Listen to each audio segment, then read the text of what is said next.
السلام علیکم ورحمۃ اللہ وبرکاتہ۔ بسم اللہ الرحمن الرحیم۔ یہ چادر میں نے تمہاری خاطر پہن رکھی ہے۔ ایک باحجاب خاتون میٹرو میں سوار ہوئی، دروازے سے گزرتے ہوئے اس کی چادر ایک جگہ اٹک گئی، جس سے خاتون لڑکھڑائی۔ ایک خاتون جس نے نامناسب اور تنگ لباس پہنا ہوا تھا، چیخ کر بولی، یہ کیا کر رہی ہو اور کیسا لباس پہنا ہوا ہے؟ اس گرمی میں میٹرو میں بیٹھے بقیہ افراد بھی متوجہ ہوئے، لیکن اس باحجاب خاتون نے جلدی سے خود کو سمیٹا اور اسی خاتون کے ساتھ جا کر بیٹھ گئی۔ جب میٹرو چل پڑی تو اس باحجاب خاتون نے اس خاتون کو کان میں کہا کہ یہ چادر میں نے تمہاری خاطر پہن رکھی ہے۔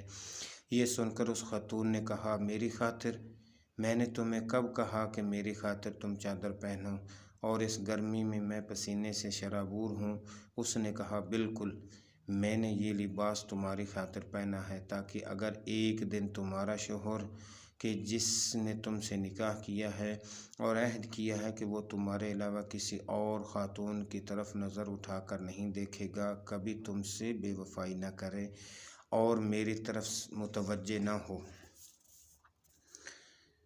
کبھی میرے حسن کی طرف مائل ہو کر اس کا دل تم سے اچاٹ نہ ہو اور تمہاری ازدواجی زندگی خراب نہ ہو، اس کی توجہ فقط تمہاری ذات تک محدود رہے، اس لیے میں نے اپنے اوپر سختی کر کے تمہارے گھر کو محفوظ کیا ہوا ہے۔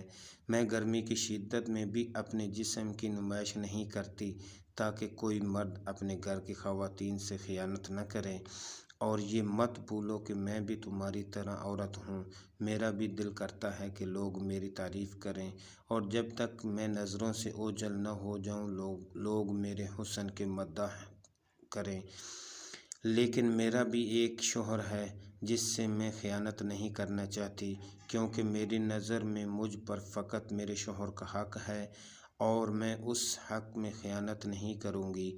اگر اس عہد میں وفا کرتی ہوں تو میرا شوہر بھی مجھ سے خیانت نہیں کرے گا اور کسی خاتون کی جانب نظریں اٹھا کر نہیں دیکھے گا، لیکن تم جیسی عورتوں نے کہ جن کے گھروں کی حفاظت ہم اپنے حجاب سے کرتی ہیں، اپنے جسموں کی نمائش کر کے مردوں کو اپنی طرف متوجہ کرتی ہیں اور اپنے حسن کی طرف لبھاتی ہیں، مردوں کی ایک ایک نظر کی بھیک مانگتی ہیں۔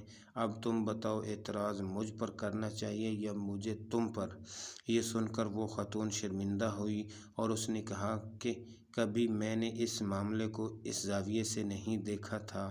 اس حقیقت کو مغربی خاتون سمجھ چکی ہے اور وہ حجاب جیسی نعمت کو ترک کر کے اسلام کی طرف مائل ہو رہی ہے۔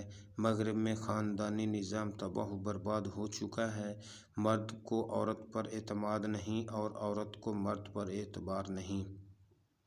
آخر میں یہ کہنا بھی ضروری ہوگا کہ دین اسلام نے فقط عورت کو ہی حجاب کا پابند نہیں کیا بلکہ مرد کو بھی حکم دیا ہے کہ وہ اپنی نظریں جھکا کر رہیں۔ آج کل یہ ہمارے لیے بہت بڑا المیہ ہے جس پہ سنجیدگی کے ساتھ غور و فکر اور عمل کی اشد ضرورت